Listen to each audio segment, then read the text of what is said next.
Azer, c'est bon? Vous m'entendez bien? Oui, c'est bon, t'écoutes bien. Béni soit Dieu.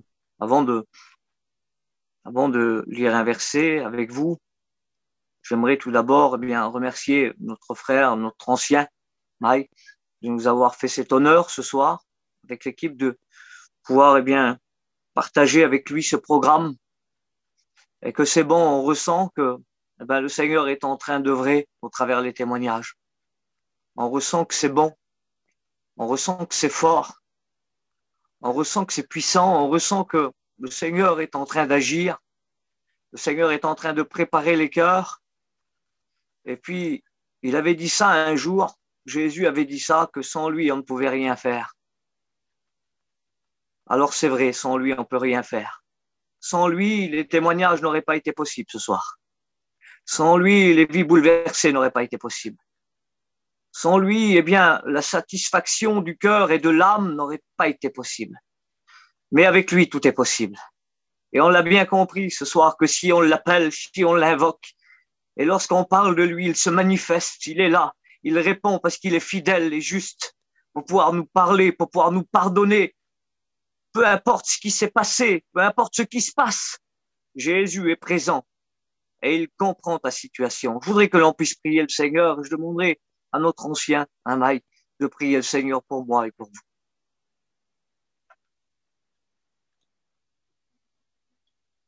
Comme le Barodéval, on est devant toi, Seigneur. Toi qui connais toutes choses, toi qui sais toutes choses. Te demandons ta grâce, Seigneur, sur notre frère Nino Barodéval, qu'il soit justement l'instrument de Dieu, la parole. Oh, que ton nom soit béni, parce que toi, tu es vivant et tu es capable de faire de belles choses. Bénis-nous à chacun, Seigneur, que cette parole puisse toucher les cœurs et nous te remercions ensemble pour toute chose qui nous vient de toi. Amen. Béni soit Dieu. Merci Seigneur. Vous savez, avec les frères, on ne s'est pas concerté. Je ne leur ai pas parlé de ce que Dieu avait mis sur mon cœur. Et ils ont parlé avec toute la liberté du Saint-Esprit ce soir. Et puis, notre ancien, lorsqu'il a parlé, et puis notre frère, de Corse, lorsqu'ils ont pris la parole, lorsqu'ils ont parlé, c'est un petit peu le sujet que le Seigneur a mis sur mon cœur. Le Seigneur ne regarde pas à l'apparence. Il rejette l'apparence, peut-être même des fois. Mais il prend soin, il considère et prend soin des cœurs. Vous savez, j'ai mis un petit mot sur cette feuille-là, et puis c'était la pensée du Seigneur sur mon cœur, avec les temps que nous vivons, avec ce qui se passe aujourd'hui, avec, je n'ai pas besoin de vous en parler, on allume la télé, on regarde autour de nous, on voit tout de suite ce qui se passe. On voit tout de suite que le monde va mal. On voit tout de suite que le monde nous ment. On voit tout de suite que c'est pas la vérité. Vous avez vu lorsqu'on allume un Zoom et puis qu'on met une réunion. Pour ceux qui ont le privilège, lorsqu'on rentre dans une église et que la parole de Dieu est ouverte, que les témoignages sont dits, que les cantiques sont chantés et que la parole de Dieu est prêchée, on ressent que c'est la vérité. Et si aujourd'hui, on a bien besoin de quelque chose, c'est pas forcément d'écouter BFM TV ou tous les médias qui sont en train de nous raconter des choses qui ne sont pas vraies. Mais si on a bien besoin de quelque chose, on l'a compris ce soir, c'est bien d'écouter Dieu nous parler. C'est bien d'écouter la parole de Dieu. Vous savez pourquoi? Parce qu'elle est la vérité, parce qu'il est la vérité. Et vous savez, la Bible dit aussi qu'il est la vie. Et vous savez, quand Dieu parle, quand la parole de Dieu nous parle, j'ai ouvert la Bible devant moi, c'est la bouche de Dieu qui parle. Et la bouche de Dieu, dans la bouche de Dieu, il y a des paroles. Et ces paroles-là, c'est pas simplement des mots écrits sur une page blanche, mais ces paroles sont animées d'une puissance, d'une autorité, une autorité créatrice qui est capable de donner la vie, parce que c'est la vérité.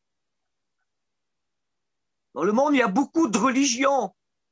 On a essayé de servir Dieu comme on le pouvait, à notre manière, à nos idées. Mais le Dieu de la Bible nous a montré comment le servir, avec un cœur sincère, avec un cœur humilié.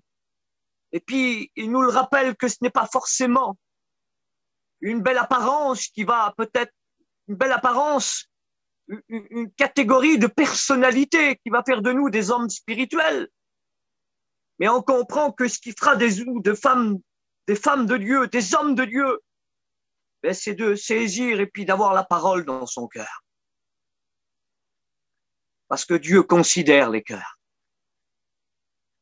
Un homme dans la Bible qui s'appelait Roboam, il avait hérité de tous les trésors de Salomon, puisqu'il était roi sur Israël, sur Juda.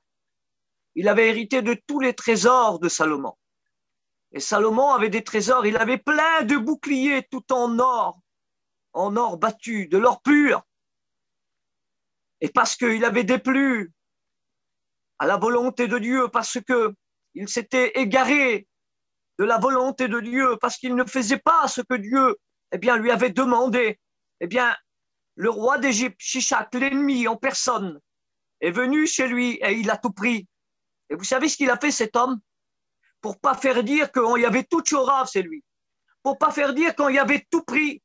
Pour montrer qu'il avait encore du bonheur, il était encore heureux, que son foyer vivait la paix. Vous savez ce qu'il a fait? Il a remplacé les boucliers, il n'y en avait plus, alors il en a fait d'autres en airain, en faisant croire que c'était de l'or. Mais à un moment donné, peut-être que les hommes ne se sont pas aperçus. Lui, il le savait, mais il y en a un qui le savait, et puis c'était ça le plus important. Dieu le savait, et Dieu lui a montré que l'apparence, bien souvent, des fois, on le dit, c'est un proverbe dans le monde, et puis on le dit, des fois on dit l'apparence est bien trompeuse. Et quelle vérité! Mais vous savez, à un moment donné dans notre vie, l'état de notre être intérieur, comme disait Mike tout à l'heure, l'état de notre être intérieur, à un moment donné, va refléter sur notre extérieur ce qu'il y a à l'intérieur. Ça veut dire que si dans mon cœur, il y a Jésus et toutes ses valeurs, si dans mon cœur, il y a la paix, sur mon visage, comme Azer l'a dit, de la sœur qui a témoigné sur mon visage, les gens remarqueront qu'il y a la paix dans mon cœur. Sur mon langage, les gens remarqueront que quand je parle pas de n'importe qui ou de n'importe quoi. Je parle de Jésus.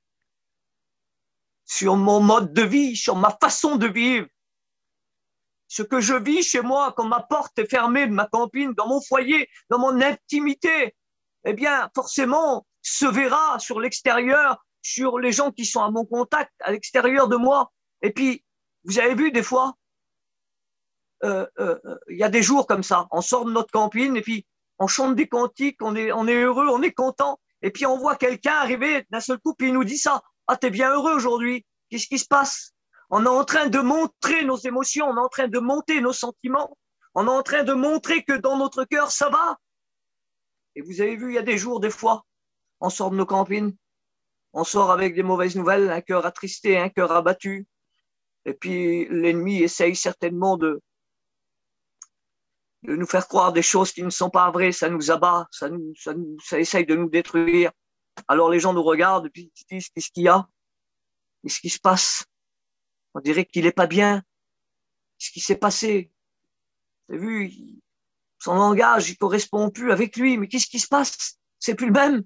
Il est attristé, il est abattu. Ce qui veut dire que l'état de notre être intérieur sera reflété sur notre extérieur. Mais ce qui est bon, vous savez, ce qui est bon et ce qui est grand avec Dieu, c'est que lui ne s'arrête pas à l'extérieur. Nous, on s'arrête sur l'extérieur. Et puis, de toute façon, on ne peut pas aller plus loin. Mais ce qui est bon avec Dieu, parce qu'il est notre Dieu et il est vivant, c'est que lui, il ne s'arrête pas sur l'extérieur. Vous savez pourquoi? Parce qu'il rentre dans l'intérieur. Il vient à l'intérieur de nous. Il est capable d'exprimer la prière qu'on n'a pas pu dire avec nos mots à nous. Il est capable de mettre un nom sur la prière inexprimable. Il est capable de mettre, une émotion dans nos cœurs, un sentiment, comme la Bible, elle dit qu'il faut revêtir les sentiments qui étaient en Christ. Mais lorsqu'on est triste, lorsqu'on a abattu, lorsque plus rien ne va, mais qu'est-ce qui se passe, Seigneur? Eh bien, sans parler des fois, dans un simple soupir. Vous avez vu des fois, quand on fait ça, vous avez vu, on soupire. Oh Seigneur, j'arrive plus à prier. Eh bien, le soupir, là, peut-être que pour certains ne veut rien dire, mais pour Dieu, c'est une prière. Les soupirs inexprimables, Dieu les connaît, Dieu les comprend. Alors, j'aimerais vous dire cela ce soir. J'ai mis quelques mots, un exemple dans la parole de Dieu. Vous vous rappelez de Samuel, le prophète de Dieu, lorsque le Seigneur le charge de cette mission pour aller oindre le roi d'Israël. Alors, il va chez Isaïe. Isaïe a beaucoup de fils. Il les fait passer un par un. Et puis, certainement que les frères, Samuel aussi s'est trompé. Ses frères, eh bien, n'auraient peut-être pas misé peut-être un petit centime sur leur frère le plus jeune. Mais vous savez, là où personne ne mise, là où personne ne jette les regards, Jésus s'y intéresse. Jésus s'y intéresse. Là où personne ne veut tendre la main, Jésus tend la main. Le prophète Samuel, on l'imagine la scène, hein, il est là et puis Dieu lui dit, écoute, tu vas oindre le oint d'Israël. Alors il voit apparaître devant lui. Il va dire à Isaïe, fais-moi, appelle-moi tes fils. C'est l'un d'eux que je vais oindre aujourd'hui. Alors il voit apparaître Eliab, un guerrier, un homme de la situation, un homme capable de prendre les armes, un homme capable d'aller sur le champ de bataille, un homme capable de remporter des grandes victoires au nom d'Israël, au nom du Dieu d'Israël. Et voilà qu'il passe, et puis certainement Samuel croyait que c'était lui, mais Samuel s'est trompé, c'est pas lui. Un autre va passer. Et puis l'autre qui va passer, son nom, c'est Shama. Et Shama, c'est pas rien. C'est quand même un homme, lorsqu'on regarde la parole de Dieu, c'est quand même un homme avec une apparence courageuse. Ça reste quand même un homme de Dieu qui est là et puis qui est capable de dire aux Philistins, Israël s'était sauvé dans un temps de famine, il y avait un champ à protéger, un champ de lentilles qui avait toute une importance, c'était la bénédiction que Dieu avait donnée à Israël. Et Israël s'enfuit. Israël ne veut pas défendre les valeurs que Dieu lui a données. Mais un seul homme va rester au milieu de ce champ, c'est Shama. Il est là, il est au milieu, puis il fait une prière à Dieu. Il dit, peu importe Seigneur, peu importe. Moi, je resterai là pour défendre le territoire que tu m'as donné. Alors il est là, puis la Bible nous dit que il va battre là tous ces Philistins. Je crois qu'il y en avait 600. Et à un moment donné, il va passer devant Samuel, et Samuel va dire non, c'est pas lui. Et puis là, tout à coup, arrive un petit homme, hein, je passe le plus vite, un petit homme arrive, un petit enfant blond, la Bible. Il n'était peut-être pas grand-chose. Il avait peut-être pas l'apparence d'un grand guerrier. Il n'avait pas l'apparence d'être un roi d'Israël. Il n'en avait pas l'apparence. Mais qu'est-ce qu'il avait le cœur? Il avait le cœur de l'homme de Dieu. Et Dieu va dire de lui, voici un homme selon mon cœur. C'est pour ça que le Seigneur, nous, bien des fois, on a misé sur des choses que l'on a vues, sur des choses visuelles, sur des choses humaines, des choses terre à terre. Et vous savez, ce qui est important, c'est que le Seigneur ne regarde pas à l'apparence humaine, mais le Seigneur regarde à l'essentiel. Et l'essentiel, c'est ce qui se cache dans le cœur. Vous savez, dans la Bible, il est écrit plus de 800 fois le mot cœur, cœur, cœur. Ça veut dire qu'il y a quand même une importance. Ça veut dire que tout ce qui se passe, c'est ici. On peut avoir le plus beau des costumes. On peut avoir le plus beau des vêtements qui coûterait même le plus cher. Et avoir un cœur en miettes. Vous avez peut-être rigolé, mais écoutez bien. Avant de lire cette histoire dans 2 Rois 20,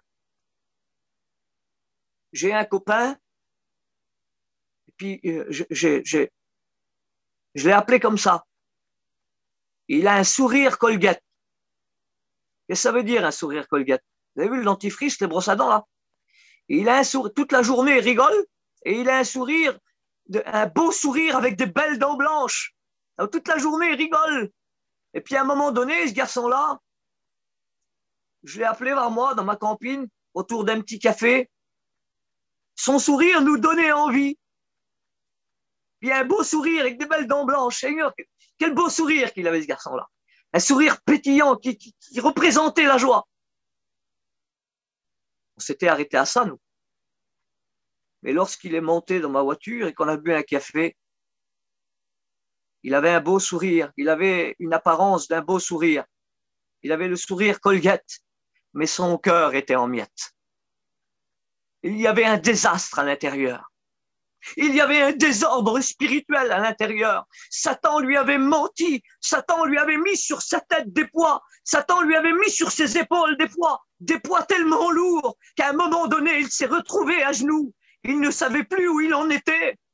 Mais à un moment donné, ce qui s'est passé, c'est que le Seigneur, celui qui est capable de sonder les cœurs, qui sonde les reins et qui sonde les cœurs, est rentré à l'intérieur de son cœur. Il est rentré à l'intérieur de lui. Et puis, il a vu ce qui se passait ici. Personne n'a vu ce qui se passait parce que c'était de l'extérieur, c'était de l'apparence. Un garçon bien habillé avec un beau sourire, tout pour aller bien, le beau foyer, tout pour aller bien. Et tout à coup, en réalité, lorsqu'on parle avec lui, lorsqu'on prend de l'intimité, eh bien, son état intérieur va se refléter. Et puis là, il va nous confier que plus rien ne va. Plus rien ne va plus. Et on se rend compte à ce moment-là que nous, on n'aurait pas pu voir, j'aurais pas pu voir ça moi. Mais Dieu a la capacité de lire dans les cœurs comme dans un livre ouvert. Et ce soir, je ne sais pas, avec ce qui s'est passé depuis tout ce que l'on vit là, certainement que c'est compliqué. Il y a certainement des régions où il n'y a pas d'église ouverte. Il y a certainement des régions où c'est qu'il n'y a pas de réunion. Il y a certainement des régions où c'est que les prédicateurs ne sont pas là. Mais j'aimerais vous dire quelque chose, c'est que le plus important, c'est de saisir la parole de Dieu dans son cœur, parce que Dieu regarde au préalable ce qui se passe à l'intérieur de nos cœurs. Le Seigneur est capable de regarder ce qui se passe lorsqu'on a fermé la porte de nos campines. Le Seigneur est capable de regarder ce qui se passe dans nos foyers. Le Seigneur est capable de regarder ce qui se passe dans nos pensées. Et le Seigneur est capable de te dire, écoute, je ne suis pas là pour te condamner, mais je suis là pour te tendre la main. Je suis là pour te pardonner. Je suis là pour t'aimer. Et j'ai assez payé cher pour ça. J'ai donné ma vie pour ça. Donc, tu n'as pas à t'en faire. N'essaye pas de faire une apparence pour essayer de dire tout va bien, alors que tout va mal. Jésus te dit ce soir, si pour toi tout va mal, il est la solution et il sera pour toi le tout va bien. Il y a cet homme dans la parole de Dieu qui se trouve dans 2 Rois 20. C'est l'histoire de cet homme, Ézéchias. On connaît tous l'histoire d'Ézéchias. Dieu va le choisir.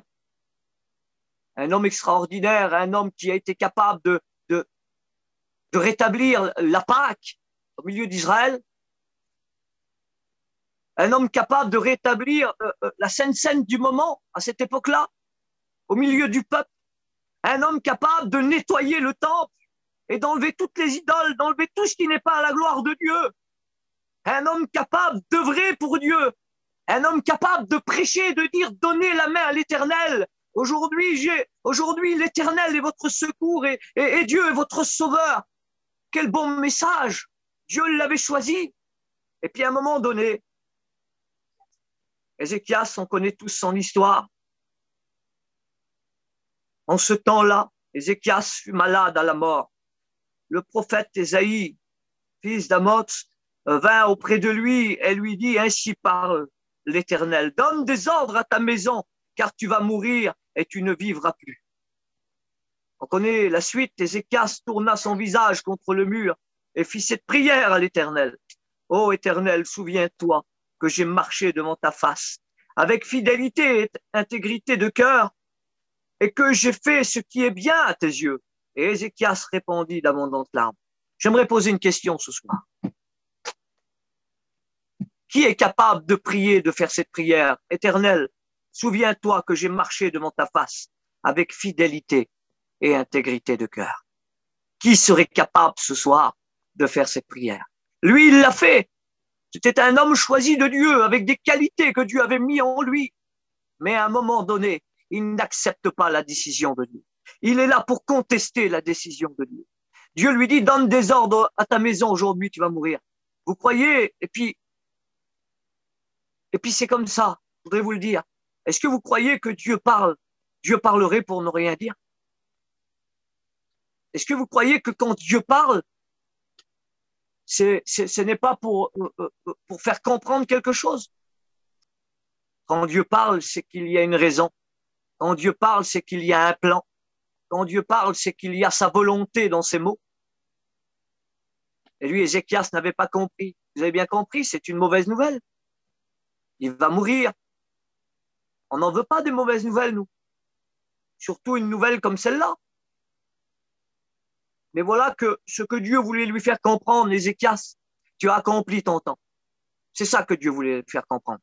Tu as accompli ton temps.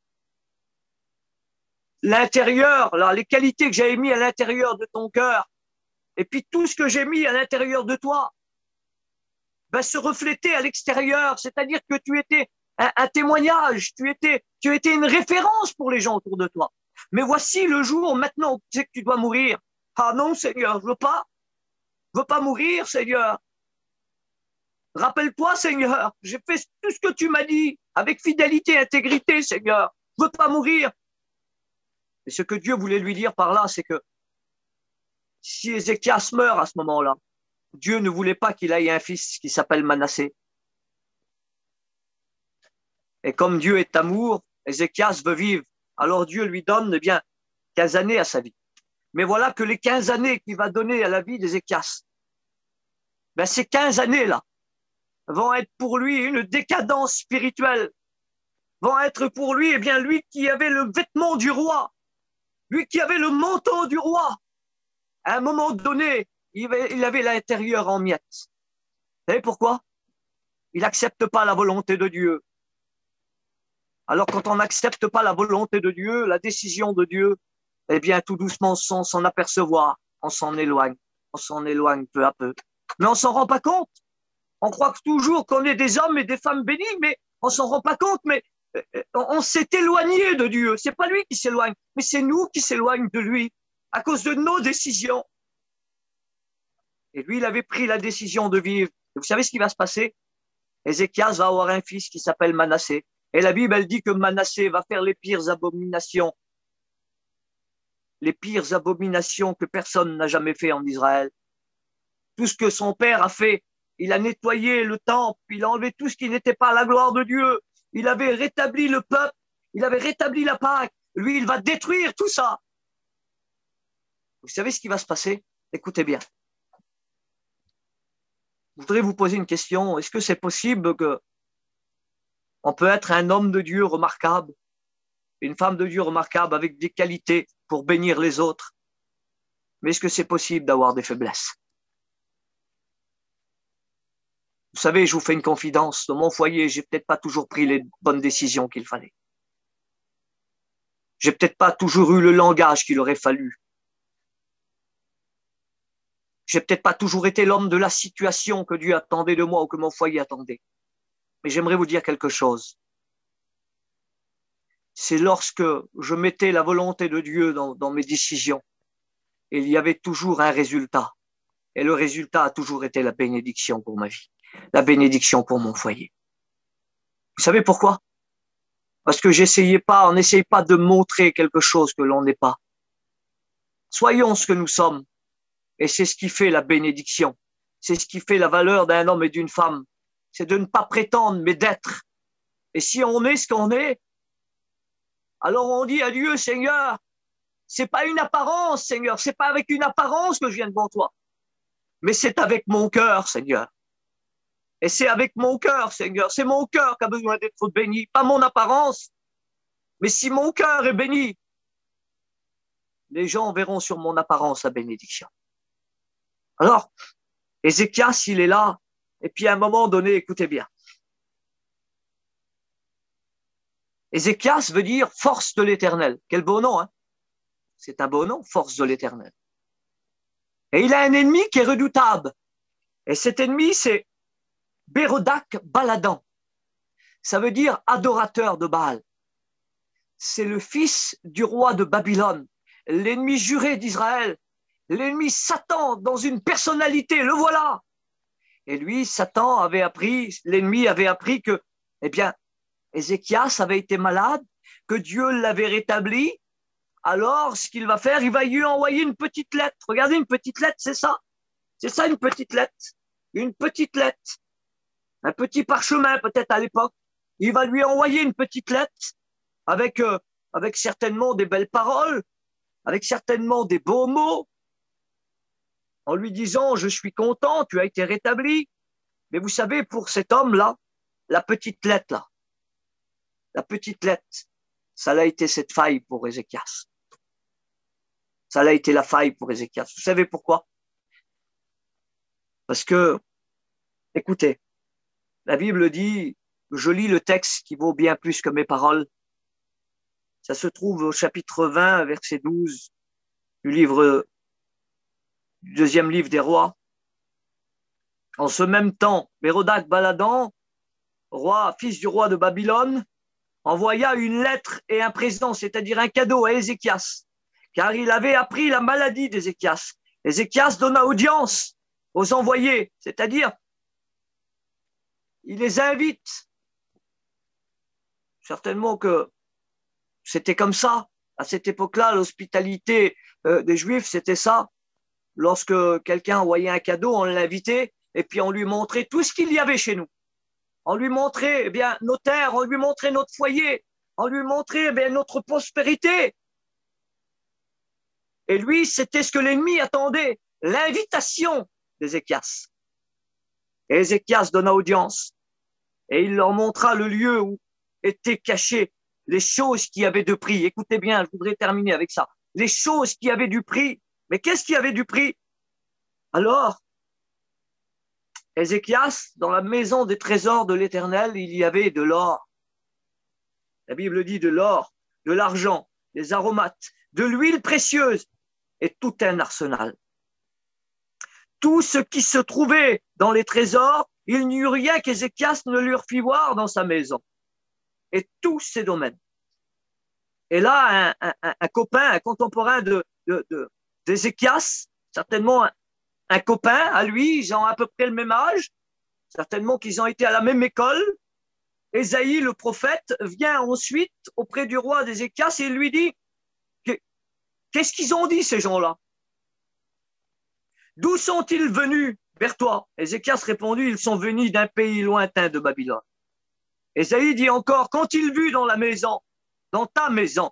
Ézéchias répondit, ils ont vu tout ce qui est dans ma maison. Je leur ai tout montré. Et à un moment donné, Ésaïe, l'Éternel va parler au travers de lui. Et l'Éternel va dire au travers d'Ésaïe à Ézéchias, il n'y a rien aujourd'hui dans ta maison qui va rester. Tout ce que tu as montré, l'ennemi va tout emporter.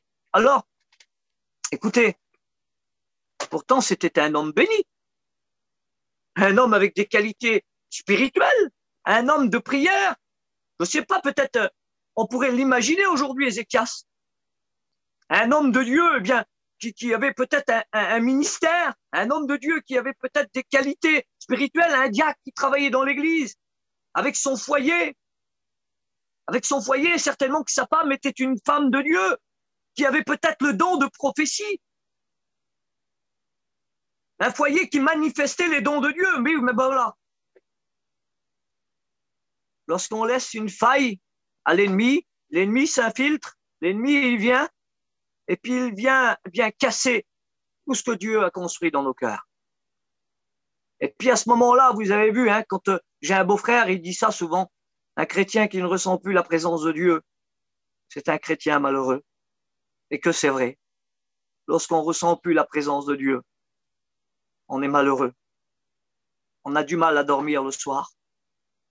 On a du mal à s'endormir. On a du mal à imaginer l'avenir sans Dieu. Alors, Ézéchias va tomber dans une décadence spirituelle. Et puis là, eh bien, c'est plus l'apparence du roi avec son manteau de roi. Certainement qu'il avait encore l'apparence, mais son cœur était en miettes. Il n'y avait plus l'autorité et la volonté de Dieu qu'il y avait au départ. Vous savez pourquoi? Parce que Satan lui a tchorav tout l'or. C'est quoi l'or? On va dire que l'or, c'est la matière, le métal précieux qui a le plus grand prix. C'est ce qui coûte le plus cher, l'or. L'or, c'est quoi? L'or, c'est les bénédictions importantes dans nos vies, ce qu'il y a de plus de valeur. Vous savez ce que c'est? C'est la communion avec Dieu. L'ennemi est venu tchorav la communion avec Dieu qu'Ézéchias avait. Il y a eu de l'argent aussi. L'argent, c'est quoi? L'argent, c'est les expériences que l'on faisait avec le Seigneur tous les jours. Le Seigneur se servait de nous. Le Seigneur parlait au travers nous. Et puis on se rend compte que il y a moins d'expériences. On explique des expériences qui sont passées il y a des dizaines d'années parce qu'on ne vit plus d'expérience avec Dieu. Vous savez pourquoi? Parce que l'ennemi, il est venu tchorav aussi l'argent. Il y avait aussi les aromates. Ce sont des petites choses, peut-être pas d'importance pour nous aujourd'hui. Mais vous savez, les petits détails de la vie de tous les jours, les petits détails spirituels, c'est ce qui fait la grandeur de Dieu dans nos vies. Les aromates, c'était la sanctification, les moments à part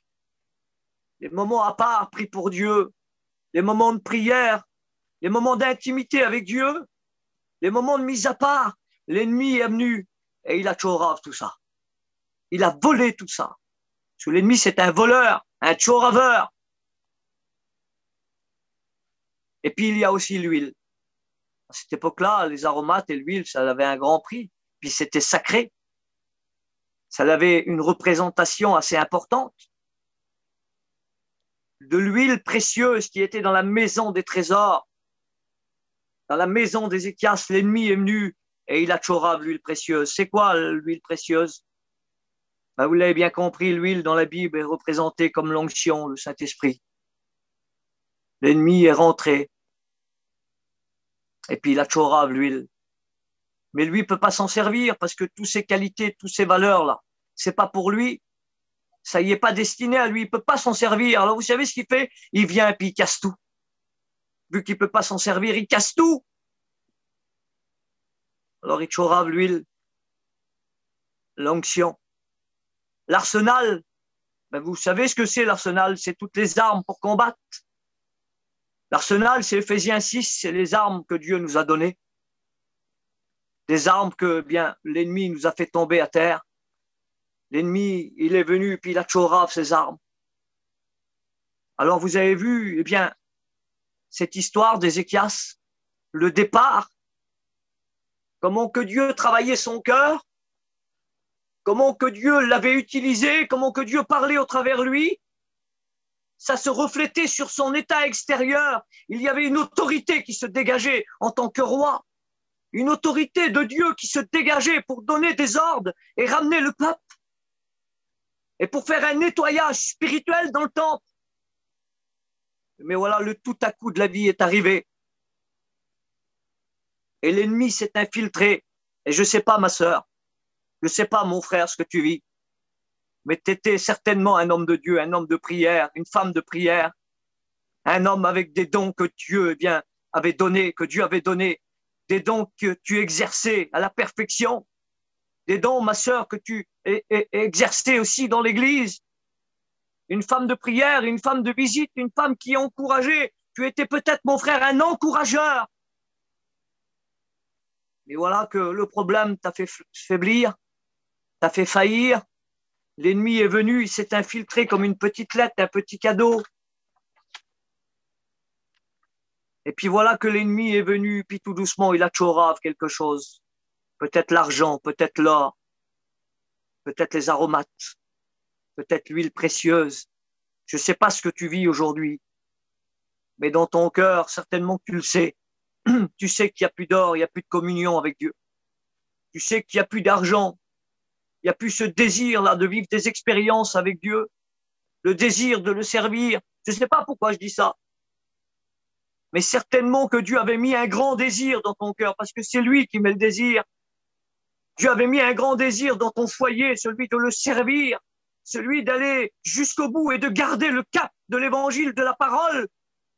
Mais voilà, l'ennemi est venu, il s'est infiltré chez toi et il a pris la tchorab, ce désir. Il te l'a fait oublier. Ce désir est devenu un souvenir. Et j'aimerais te dire que ce soir, si l'ennemi a tout tchorab, avec simplicité ce soir, je voudrais te le dire, que Jésus est tout puissant. Il est le tout-puissant. L'ennemi est l'homme fort, mais Jésus, il est le tout-puissant. Donc, ce que l'ennemi a tchorab, Jésus est capable de tout te redonner ce soir. Jésus est capable de tout te redonner ce soir. Je le redis parce que c'est fort. Jésus est capable de tout te redonner ce soir. Alors, je voudrais pas aller plus loin, mais simplement te dire ce beau verset de la Bible, s'il se trouve dans 1 Jean chapitre 1 verset 9. Je voudrais te le dire pour toi ce soir. Il est fidèle et juste, oui, pour te pardonner et pour te faire retrouver tout ce que l'ennemi t'a pris. C'est Jésus. Ce n'est pas qu'une réunion simplement virtuelle ce soir, mais c'est une réunion où la parole est annoncée. C'est une réunion où Dieu parle. C'est une réunion où Dieu te parle.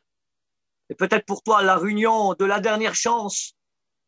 Peut-être pour toi, la réunion, eh bien, auquel que Dieu veut te bénir. Puis certainement que c'est comme ça. C'est la réunion de l'encouragement. C'est la réunion, eh bien, où c'est que Dieu veut tout te redonner. Est-ce que tu vas passer à côté parce que tu veux montrer une apparence d'un homme béni, une apparence d'une femme bénie, mais je vous le dis de la part du Seigneur, on est des hommes et des femmes de Dieu. Vous savez, lorsque ça va pas dans ma vie, mon copain Azer, eh bien, on se connaît aujourd'hui. Quand je passe par un problème, eh bien, il m'appelle et puis je lui dis, je lui confie, voilà mon copain, j'ai ça. Tu sais, on prêche l'évangile, mais j'ai un souci comme ça, puis ça pèse sur mon cœur. Il faudrait qu'on prie le Seigneur. Et puis comment que, quand on prie, quand on fait nos réunions ensemble, et puis qu'on prie le Seigneur, que je sais que mes frères prient pour moi, c'est plus une apparence que j'essaye de montrer là. Je me fiche de l'apparence, excusez-moi de l'expression. C'est plus une apparence qui est important, mais c'est ce qui se passe dans mon cœur. Une triste fin pour Ézéchias. Une triste fin, parce que l'ennemi, eh bien, l'a usurpé. L'ennemi l'a trompé. Et je voudrais te dire que toi, dans cette soirée, si l'ennemi t'a menti, Jésus pour toi est la vérité. Et il est capable de te tendre la main ce soir, capable de te dire, écoute, le plus important pour moi n'est pas ce que tu étais. Le plus important pour moi, c'est ce que tu peux devenir pour moi. Le plus important pour moi, te dit Jésus, c'est ce que je peux faire dans cet instant pour toi. Voulez-vous qu'on prie le Seigneur? Remercie notre ancien maï de m'avoir laissé, eh bien, cet honneur ce soir de partager ce que le Seigneur, eh bien, a mis sur mon cœur. Donc, je voudrais qu'on prie le Seigneur. Et je sais que si Dieu t'a parlé, ma sœur, peu importe ce que tu vis, laisse-moi te le dire, et je te le dis de tout mon cœur, parce que c'est fort. À cause de ta famille, à cause de tes proches, l'ennemi a mis un poids, l'ennemi a tchorab des choses dans ta maison, dans ta campine, dans ton foyer. L'ennemi a tchorab des choses. Et je voudrais te dire que ce soir, Jésus te dit, ne laisse pas l'ennemi t'assaillir, te tchorab, continuer à tout détruire. Je voudrais te le dire que ce soir, Jésus voudrait tout te redonner, ma sœur, mon frère. Je voudrais qu'on prie le Seigneur. Je vais demander à mon copain Azer de prier le Seigneur. Que Dieu vous bénisse. Seigneur, c'est devant toi que nous venons.